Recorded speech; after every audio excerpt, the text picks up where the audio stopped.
Hey, welcome to the Overshare Pamphlet. My name is Robin. I'm the host of this one-man show, coming to you every Monday, 6 a.m. UK time. And today we're back with Taylor Swift content because Miss Taylor, I guess this was also like sort of in tandem with her birthday. Like her birthday is December the 13th, but for the Friday before, which was the 12th, she released basically both an extended version of the Eras Tour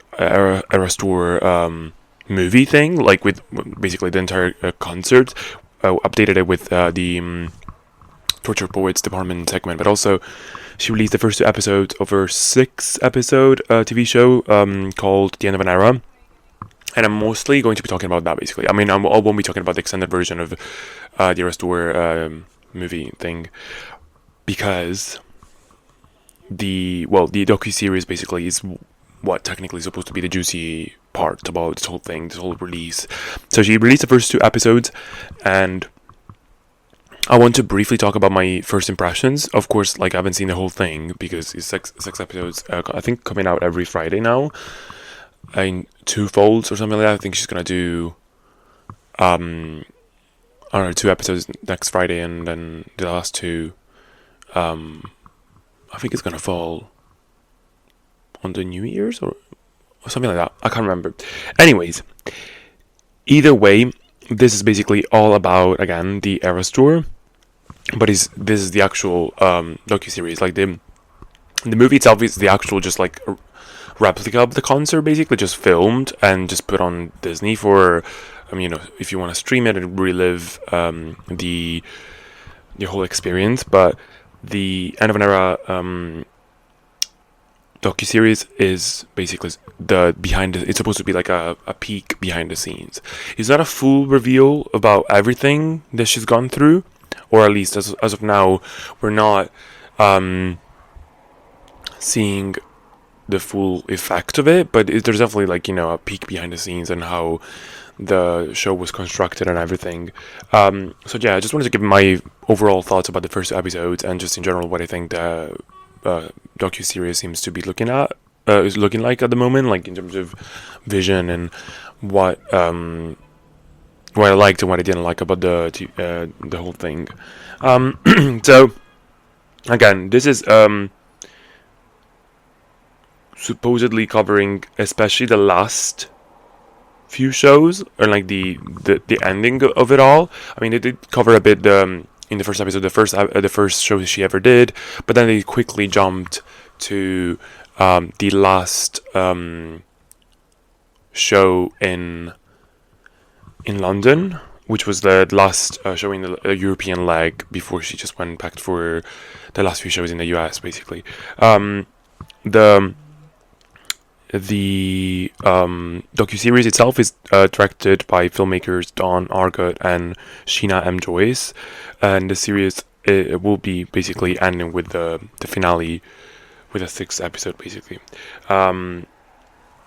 It's supposed to be basically talking about both how her experience, how much you had to basically to train for it, and what went into the actual mental preparation as well, and how intricate the whole thing is. And I think it definitely, with that in that department, I think it really delivers, if I have to be honest. Like, it really shows a lot of the inner workings of the tour itself, and how difficult it is actually to move a show like this, and especially in the second episode, it really shows you how difficult also it was to update the show midway through the actual European midway through the entire tour itself, and how much everyone really pushed themselves to achieve something that is this big. I think also another thing is the docu-series itself shows and talks about the impact of the tour itself, and it does that, I think, also very, very well. That's like one of the main reasons I think they made, and they should have made this docu-series, because it is exactly about that. I mean, the Eras Tour is whether you like it or not to admit it, whether you like to admit it or not, it is one of the most defining cultural moments, period, for anything in general in the history of our lives, basically. Like, it's, again, compared to the Beatles, the Beatlemania, for a reason, the Aerosol was a massive tour, like, literally the highest grossing tour in recent history. Like, that's insane. Yeah, so the last few episodes, I think they were supposed to be released December 19th and 26th, so I think we'll get them basically before the year ends. Yeah, so again, we only seen the first two episodes, but I think with the first two episodes, it's pretty clear what we are not exactly going to get. I mean, I think as of now, there's no sign of that, but I'm not sure if it's gonna get even more revealing. There's definitely a bit about Taylor herself and how, you know, her mental state and how she, you know, navigated through certain issues, but it doesn't ever, I guess, like, sort of paint her in, I don't want to say necessarily like a negative light, but I'm more like, you know, it's always in a very glowing and sort of positioning her as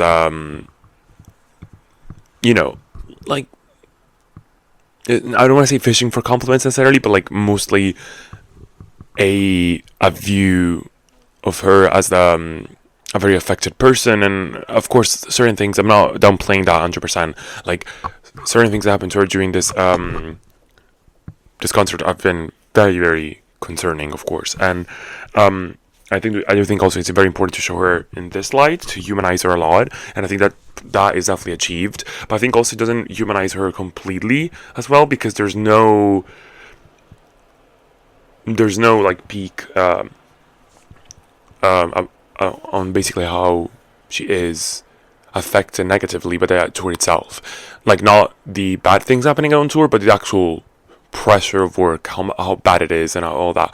The only times you see her fully distressed and in a very bad you know, mental state is because of bad things happening, like, you know, the murder of those I think 3 children in the UK that were dancing at a Taylor Swift party, and she had to like do a show there, and or the Austrian dates being basically cancelled because of an attempted terrorist attack. Those are 100% elements that should be there, and I'm glad that they included them. But also, I still haven't seen you know, a more humane side of how she approached like, I wanted to know, like, does it get tiring? Like, does it get annoying to like do the show for so many days? And of course, they're not going to do that, because it's you know, they're trying to make it, you know, they're trying to sort of how do you say, like, I guess, like, render this tour an immortal experience, basically, right? You know what I mean? Like, they're trying to like praise it to the max, because it is, and celebrate it for what exactly it is. But I think labeling it as a docu-series, it doesn't really push Taylor in any like discomforting area. Like, a good example of that, I think, is always I've always liked the Selena Gomez, the most recent one, the docu-series that she had, where there's a real tension with her specifically, and it really pushes her into a very discomforting side in a way. Like, it doesn't necessarily try to paint her as the best person ever. That's not the intent of the Selena Gomez docu-series. Like, it shows her as a very humane person with a lot of contradictions and very low moments, and actually quite almost like disparaging in a way sometimes, because there are definitely talks in that docu-series about how she hates fame specifically, and how she thinks she's not built for it, and also sometimes how she snaps at her staff, and like, you know, there's a lot of that, and I think that's actually quite normal, to be fair. And I think we should actually see more of that, because I can only imagine how tiring it is to like deal with so many people constantly, and also living a very alienating you know, world in a way, because their world is completely different from ours. I mean, we just get a speck of that, but like a small bit of that when we go perform basically socially at work. But they have to do that for a job constantly, like every time. And the double fold about that is that they also don't have anyone, like even if they have their support and everything else from their close friends and family and partners, they're still ultimately very alone people. Like, especially when they're on tour, they are very alone. Like, these people are living a very weird and alienating life in a way, and I don't think that transpires as much. That's probably my biggest and only critique about this show. It doesn't show tension or discomfort within Taylor or whatever, like in that department. It does show that, but yeah. So, but that, of course, that's one of the main critiques I have for the docu-series itself as of now. Maybe, again, I don't know how the other episodes will progress and how much they'll show us. I'm not sure if they even will talk about her relationship with Maddie Healy. I kind of hope they do. I want to know her thoughts. I want to see actually if she has any other thoughts. I mean, apart from the Torture Reports Department, of course, itself, like that there's already a lot there to mine, but I think I wish she could talk about that. I'm not sure if there's any like legal stuff there, if she is allowed to talk about it or not.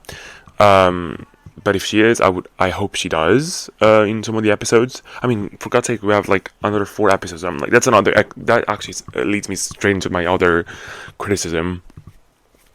I'm not entirely sure this should have been a 6-episode series about this, because like ultimately I think you could have condensed this in an actual movie, like documentary like movie, because they're like the structure of the first 2 episodes is very, very, very similar. Like, it's just, how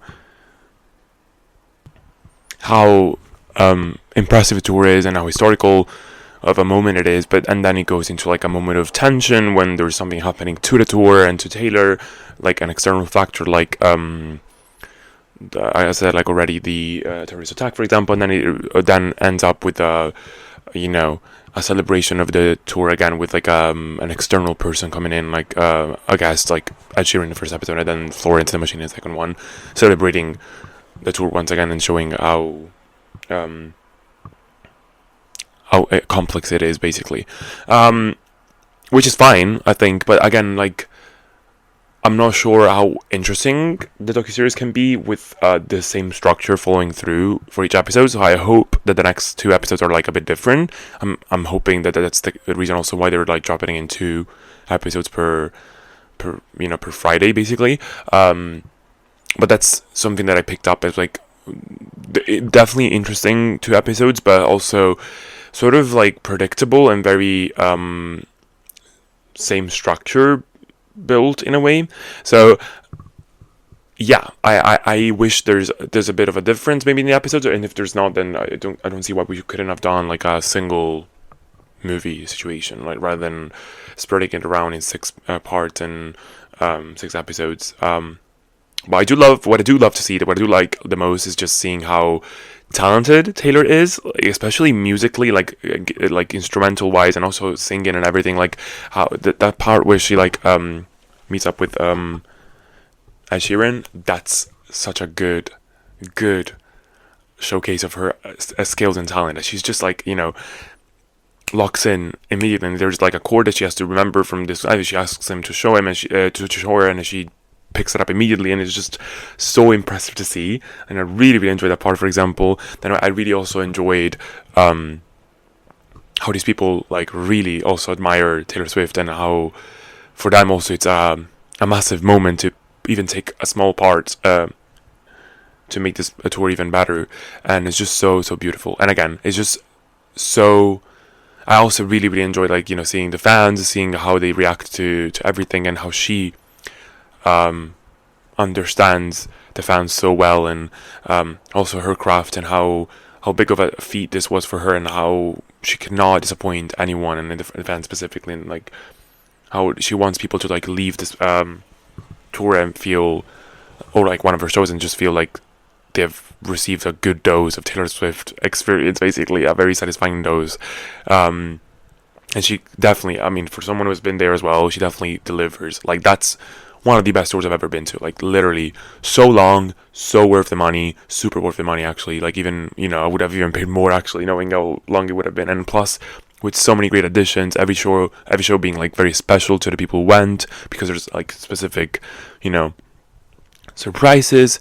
And that's really, really, really, really cool to see. And then, I mean, they show a bit of Travis and Taylor's relationship, like long distance relationship during this, because of course he was famously, training and then also playing on the NFL while she was on tour, so they couldn't really like see each other that much. But they show that basically he was her rock throughout this whole thing. I spent her, and of course also their relationship, but also of course her relationship with her mom and her dad. So very, very, very much loved seeing that. And again, also I really, really like the segment about her talking about both the terrorist attack and also the incident with where those 3 fans were killed. That show that dance class, I think it was in the UK. That really,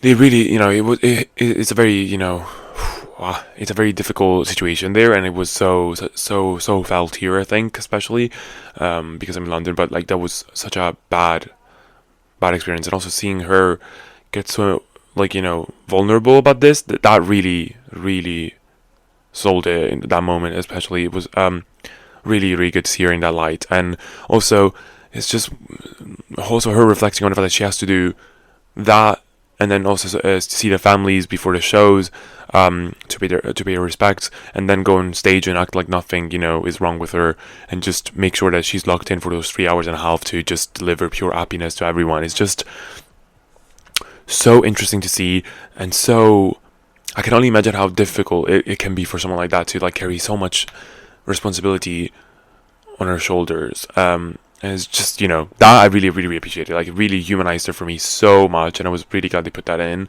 But again, one can only ask for more, I guess. And I hope we get to see a bit more of that in the coming episodes. Not sure what we're gonna get, but yeah. Also, quickly wanted to talk about the 2 lyric changes on Reputation. I mean, now Taylor owns everything, so she's she's and I think she's one of the few artists that has complete access and management on every single thing that she does. So she can easily just tell her mom or her brother basically to just change something for her, like, and it will literally happen like that. So I personally think it's just like wanted to actually show what the Reputation song sounded unfiltered, and like, sorry, what was it called? Like, with the original version, maybe like with if there were too many curse words at the time, she wouldn't have put it out. But like, very cool to see. Yeah, but I am tuned for the other episodes. I think I will definitely tune in. I'll definitely look at what's up, and I hope again that we get also a behind the scenes on how she wrote the album, Torture Boys Department, and also how she wrote, hopefully, The Life of a Showgirl. I hope we see a bit of that as well, because I'm really, really intrigued. I mean, to be fair, a bit of it was in the Life of a Showgirl movie as well, but I just want to see if there's like a connection there with the other, with their story and everything else. So I'm very curious to see how that happens. I wonder also if Max Martin is going to be interviewed, because he was at one of the shows, so in Sweden, I think. So incredible.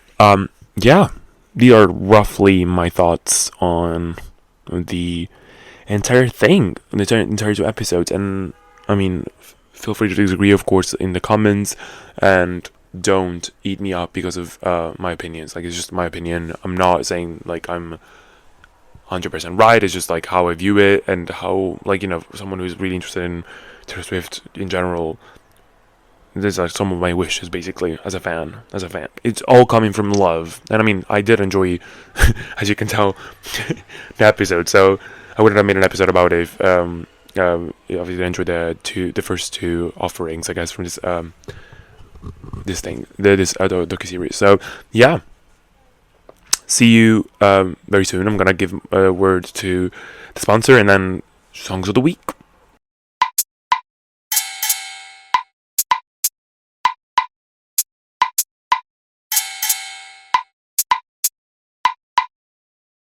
Right, before we get into the songs of the week, I have to tell you about something that's genuinely upgraded my morning routine. Strong Coffee Company.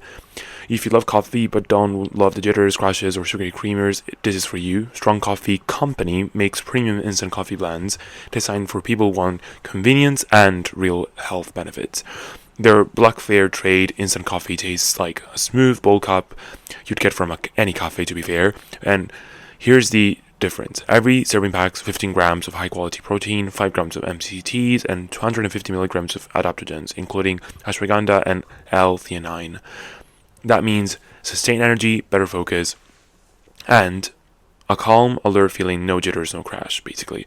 What I really love is that it actually supports mental clarity and better sleep as well. It doesn't impact your sleep schedule whatsoever, I've noticed, which is huge for you when you're busy and working long hours or just trying to stay sharp without burning out, basically. And if you like your coffee a little creamier, their lattes are next level. Made with organic Arabica coffee, grass-fed protein, collagen, hyaluronic acid, and healthy fats that keep you fueled for hours. On top of all that, Strong Coffee Company is committed to eco-friendly and sustainable practices, and it does show in the quality, I think, overall. It's quick to make, tastes incredible, and fits perfectly into a healthier daily routine. I've also arranged the highest exclusive discount, which is 20% off anything on their website, just for my listeners, and you can use the promo code Overshare Pamphlet. Again, Overshare Pamphlet for 20% off to save big when you when you're going to trade for yourself. Trust me, once you try Strong Coffee Company, you'll never look at an instant coffee the same way.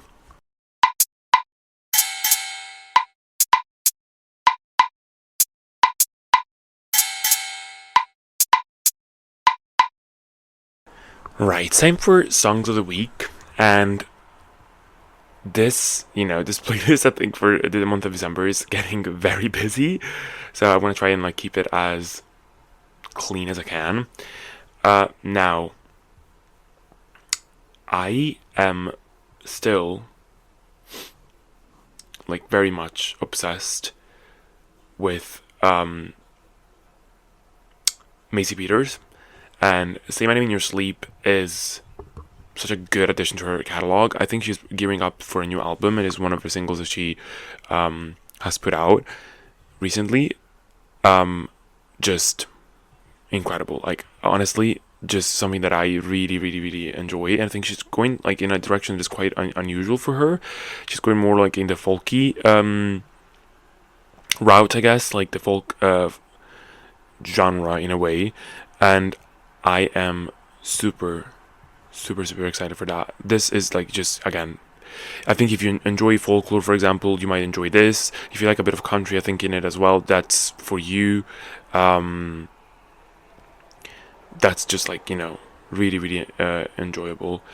I am looking forward to the entire project. I'm not sure, I haven't looked into, to be fair, when it will come out, but honestly, whenever it does, I'll be sad for that personally. I will be very much happy to see where she leads us. So great. Then I want to talk about Texas Prima Donna. This song is just so good. This is just quite I think it's there's a bit of 80s in here in terms of the bass progression and all that stuff, but I think it's also country-esque, very poppy, very, very cool, and it's just so much fun. I think what I really like the most about the song is just the verse and the pre-choruses. The song's just, especially the second verse is incredible, but also any pre-chorus is just really good. The build-up is just amazing, and it's a very catchy song. I think it's really, really funny as well. There's some very interesting stems in here that you might enjoy, to be fair. But overall, very impressed. I don't know much about the artist. Did I say her name? I don't think I did, actually. But her name is Tiffany Stringer. Tiffany Stringer. Don't know much again about her, but this song is just incredible. So good. I think the in the last month when we talked about what was it, the deluxe of So Close to I by Tate McRae, I did not include Nobody's Girl in the previous one. I just talked about Anything But Love, which is still my favorite song from the deluxe tracks. But I can officially say that I'm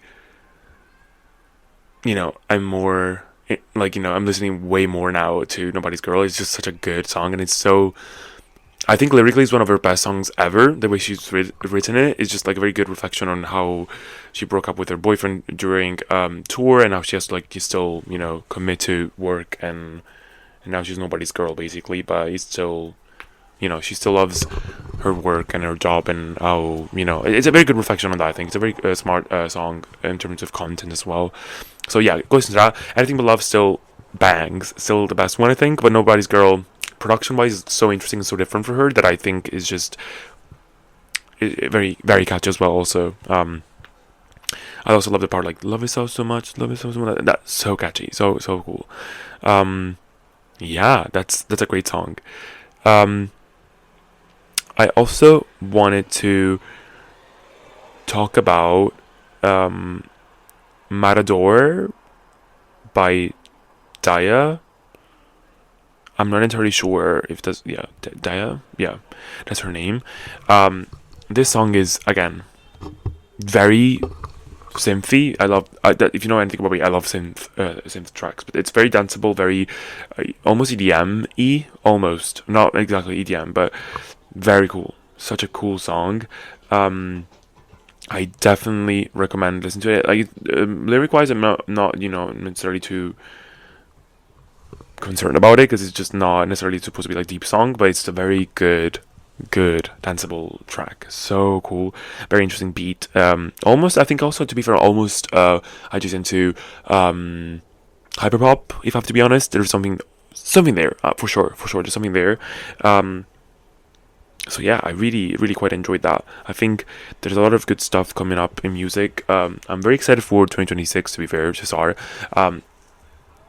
I talked at length and ad nauseum about how this year's been quite underwhelming with music, and thankfully we've been saved, again, as I said multiple times, by Rosalia and Lily Allen towards the end of the year, because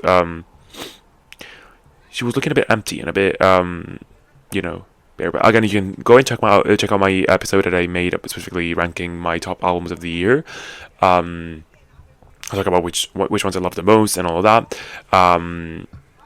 But yeah, I talk there a lot about that. But I'm very excited to see what 2026 is going to bring us, and I'm hopeful that we're going to get some exciting stuff. Also because, like, I think we've used a lot of comebacks this year. Like, we've already had a lot of comebacks from a lot of people. I think I'm waiting for Olivia Rodrigo to come back finally next year, and I'm also waiting for Billie Eilish maybe to come back. I think maybe she's gearing up for that. I hope she is. She's still on tour, to be fair, so I don't know how ready and how quickly. It might be like in a year's time, to be fair, that she releases something. But yeah, I'm really looking forward to that. I hope she does stray away from her brother a bit, or like at least still has him to still have him like as a collaborator, but also to just move along, like to find a different sound, a different producer, still make it hers through her brother, I guess, but just explore a bit more. And I was so excited when she talked about Alejandro, how she's listening to that and all that. I'm really hopeful that that's still like an influence to what's coming up for her in terms of sound for music. I think I would love for her to do something like that, very pop, but very catchy, but also still very dramatic and very theatrical. Maybe that's the best way of putting it. But one thing about her is that they're gonna eat her up no matter what. So very excited to see what's gonna happen in the new year. But again, this is a big detour. But anyways, you can check out my playlist on the Spotify. You can just type the Overshare Pamphlet songs of the week - whatever month and year we're in. So this is gonna be December 2025, and have a great week ahead, guys. See you in the next episode next Monday. Bye.